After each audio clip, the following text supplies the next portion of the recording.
नमस्कार, अमरजा.com देख रहे हैं आप। आपके साथ मैं हूं सुमित चौधरी। एक तरफ ईरान, अमेरिका, इजराइल का युद्ध लगातार चल रहा है। हालात ये हैं कि डोनाल्ड ट्रंप की लाख कोशिशों के बाद भी ईरान झुकता हुआ नहीं दिख रहा है।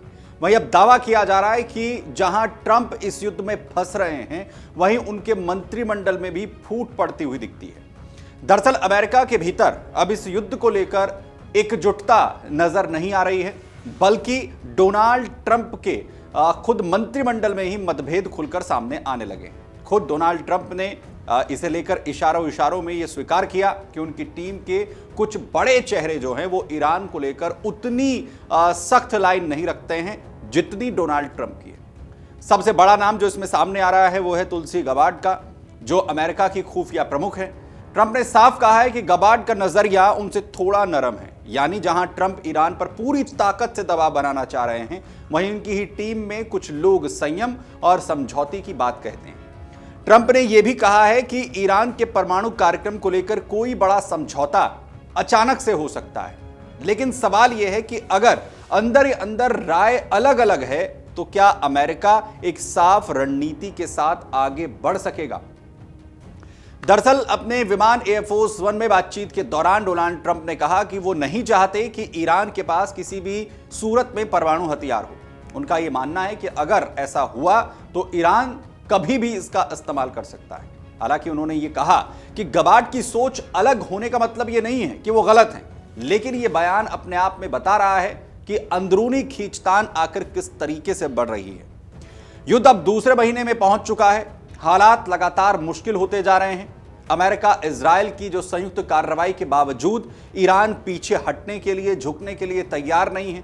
इसके उलट वो हर मोर्चे पर लगातार पलटवार कर रहा है, चाहे वो तेल सप्लाई या फिर समुद्री रास्ते की बात हो या फिर क्षेत्रीय दबाव की। लगातार पलटवार जहां ईरान की तरफ से हो रहे हैं। इसी बीच अमेरिका के उपराष्ट्रपति जेडी वेंस ने इस पूरे युद्ध को लेकर ट्रंप के मुकाबले अपेक्षाकृत सावधानी भरा रुख अभी तक अपनाया है। वो रिपब्लिकन पार्टी के कई बड़े नेता भी निजी तौर पर इस युद्ध के अमेरिका पर पड़ने वाले आर्थिक और राजनीतिक असर को लेकर लगातार चिंतित बताए जा रहे हैं। सबसे बड़ा विवाद ईरान के परमाणु कार्यक्रम को लेकर है। दरअसल ट्रंप सरकार के भीतर ही इस पर अलग अलग दावे भी किए जा रहे हैं।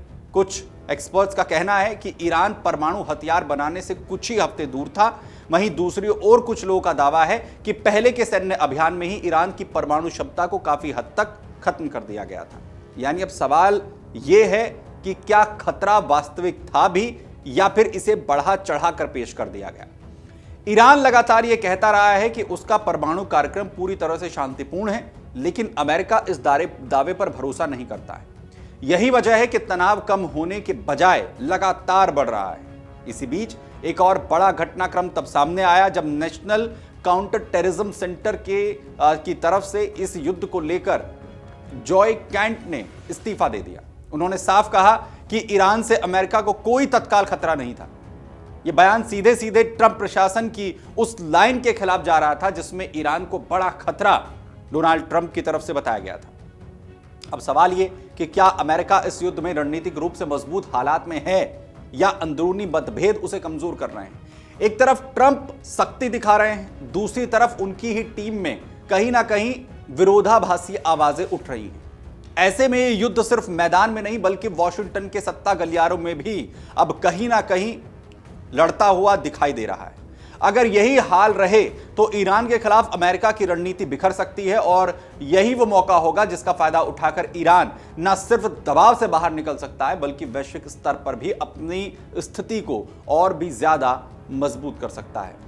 फिलहाल तस्वीर साफ है, बाहर लगातार जो जंग है वो तेज चल रही है, लेकिन अमेरिका के भीतर डोनाल्ड ट्रंप और उनके सहयोगियों के बीच दरार पड़ रही है। और जब डोनाल्ड ट्रंप की मुश्किलें जो हैं वो फंसती हुई दिख रही हैं, क्योंकि एक तरफ उनके सहयोगी उनका साथ छोड़ते हुए नजर आ रहे हैं, उनसे मतभेद रख रहे हैं, वहीं दूसरी तरफ जिस युद्ध को उन्होंने सिर्फ हफ्ते भर का सोचा था वो लगातार लंबा खिंच रहा है। और यह दावा किया जा रहा है कि डोनाल्ड ट्रंप अब इस युद्ध में फंस चुके हैं और इसीलिए वो जल्द से जल्द इसे खत्म करना चाहते हैं।